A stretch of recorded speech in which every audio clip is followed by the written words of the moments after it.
How do you do, fellow teenagers? Tired of those other games that have you playing as kids in one of those nostalgic decades of your past, but without the bizarre energy that you need to truly delve into the fever dream that was childhood in the 1990s? Well, you found the right game here. Teenage Odyssey is this book here. It's a lightweight tabletop role-playing game where you go on weird adventures as young teenagers in the 90s, 80s, 70s, anything like that, based off Mark of the Odd and made as weird as I possibly could make it. That's it. You get to live the folklore that was a part of the 90s. So, you know, if you ever imagined what it'd be like to come across a slime monster or a janitor that was secretly a vampire, you can find out here. Saturday afternoon, you find yourself in the library in detention. You're waiting for that clock to hit 3 o'clock so you can finally leave. But all of a sudden, there's a scream from the hallway. You and your friends run out, and you see your principal there, 20 feet from you, lying on the ground, covered in what appears to be a viscous, yellow, slippery fluid. They're trying to get up, but they can't. Looming over them, you see a ninja, football trophy held high, getting ready to bash your principal. But instead of your normal cloth ninja garb, it's a ninja outfit made of trash bags wrapped around their body. If you can save your principal, you may get out of detention a little early. What do you do? Well, that's a great question because I didn't put any in there.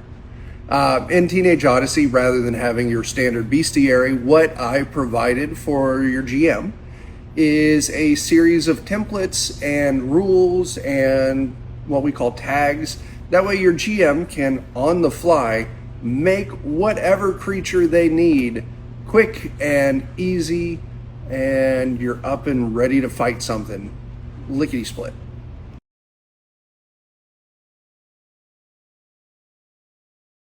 Sure. Adam, what the hell are we fighting today? We're fighting a sports ball mascot suit. All right, so I think that sounds like a regular threat, so we'll just pull from the regular threat table, telling us this thing's got 15 hit points, its attributes are 11, it gets a one-item or a one-handed weapon, and it gets 2 tags. Since it is a hollow mascot suit, I think it would be really cool if we threw the flammable tag and make this thing weak to fire, because, I mean, everything was flammable in the 90s. And I also think it would be really cool if, when you deal half the damage to the monster, it splits into 2. So now you're fighting a pair of legs and a torso. So we're also going to give it the Oh Mitosis tag. And why don't we go ahead and throw a megaphone at it for its weapon, because that feels really thematic. And we'll go ahead and throw an item tag on that megaphone of distracting. So that way, when it uses that megaphone, it makes that huge ringing feedback noise, and you'll get disadvantage on your next turn.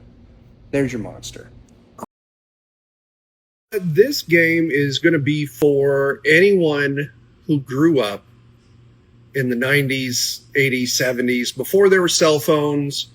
You know, you got home from school, you dropped off your backpack, you hopped on your Huffy, and then you went out and roamed around the town with your friends until the streetlights came on. So yeah, any latchkey kids out there, this might be right up your alley.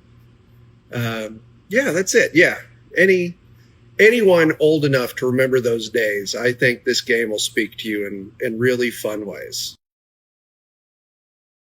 Breaking on 27 News, local restaurant owner Frederick Petrov was arrested for drugging a group of local teenagers, which led to a swath of death and destruction across the small town. The teenagers were given Soviet-era hallucinogenic compounds in their food and drink that they ordered from Petrov's restaurant, Pazuzu Pizza. Their reign of chaos culminated in the murder of a local farmer and the farmer's horse. The teenagers are currently hospitalized, with their condition listed as stable. The hallucinogenic substance is believed to have been smuggled into the country by Petrov when he recently returned from visiting his family in Russia.